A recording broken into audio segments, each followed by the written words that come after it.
षडतिला एकादशी कथा। एकदा नारदाने प्रभू विष्णूंना षटतिला एकादशी कथा संबंधित प्रश्न विचारला। तेव्हा प्रभूंनी षटतिला एकादशीचे महात्म्य सांगितले ते ऐकावे।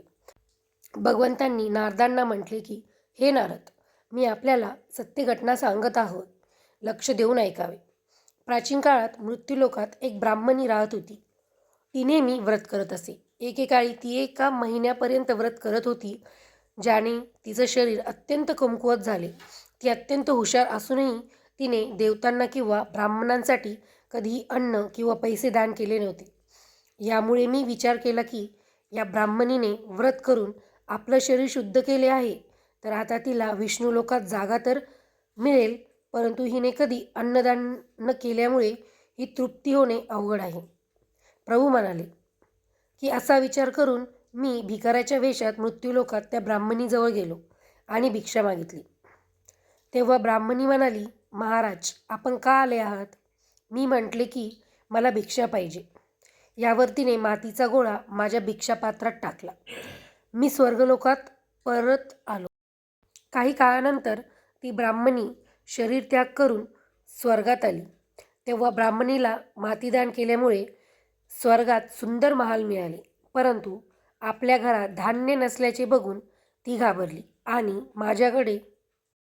माझ्याकडे येऊन म्हणाली की, मी अनेक व्रत पूजा केली तरी माझ्या घरात धान्य नाही, यामागील कारण काय आहे?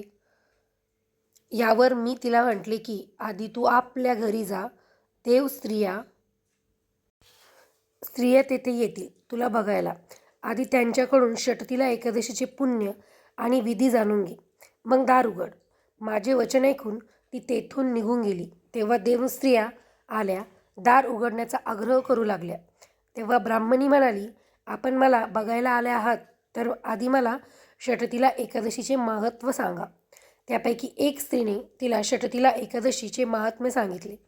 तेव्हा तिने दार उघडले। देवगणांनी तिला बघितले की ती गंधर्वी किंवा आसुरी नसून मानुषी आहे।